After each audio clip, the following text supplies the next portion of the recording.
Hi, I'm Britt from Naples Botanical Garden, and today I want to show you how to transplant a tomato seedling. Here's what you'll need. First, a spoon. Then also a larger container with moistened soil, and then also a seedling. If you don't have a seedling ready, now is a great time to grow a seed. I know one of my colleagues will be sharing some seed-saving tips with you, but in the meantime, if you happen to be cooking with fresh tomatoes, consider saving some seeds. Rinse off the pulp, lay them out on a paper towel to dry, and then once dry, you can plant them.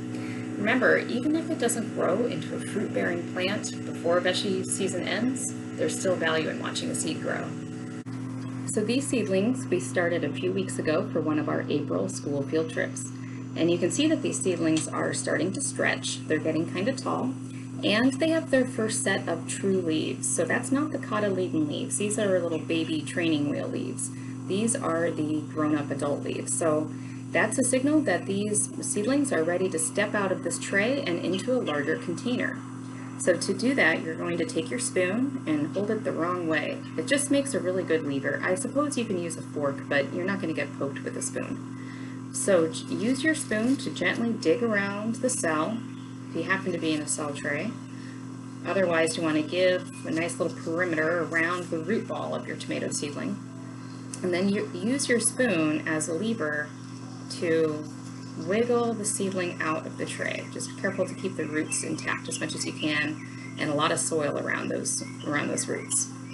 So now what's really cool about tomatoes is that you can plant them really deep. The stem is covered in all these little bumps which will form roots if given the opportunity. So a better, stronger root system can take up more water and nutrients, which means better tomatoes. So bury those seedlings deep, all the way up to the top set of leaves right here. All right, now we're ready to make a deep hole in our container and place our tomato inside. Now you don't need any fancy tools for this, just your good old-fashioned hands. So just get to digging in here in your pot. Get your fingers in there, get dirty.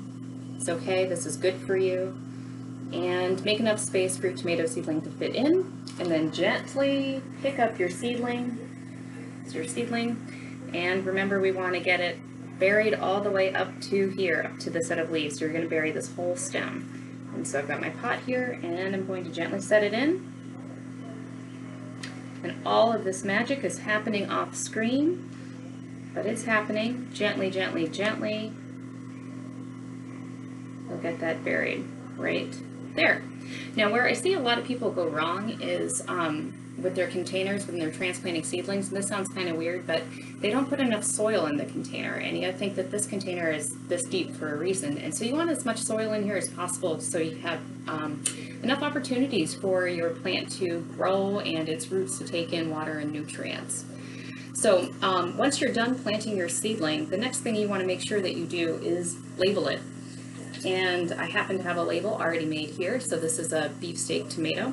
And this is really important because no matter how hard you try, you will never remember what you planted where. And that's a true story. If you don't have any fancy plant labels, you can improvise with recycled materials.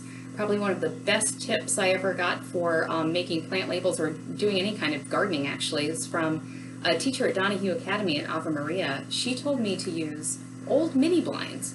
And so what she would do is take a set of mini blinds, chop them up, and then make a little pointy end to jab into the soil, and then just use a pencil. Pencil is the best thing you can use on your labels because ink will fade in the sun. And just, she can churn out a ton of labels that way for really inexpensive. So if your cat likes to climb in the blinds and destroy them, and instead of throwing them out, make them into plant labels. So if you happen to have a larger tomato plant that you want to transplant into like a bigger container or a raised bed, what you can do is just trim off the bottom leaves of the big plant and then actually dig a trench and lay your plant sideways and then bury the whole stem underground, and then the plant will start to grow just straight up from there. So you have a nice big strong root system for that plant. So there you have it. That is setting your tomatoes up for success.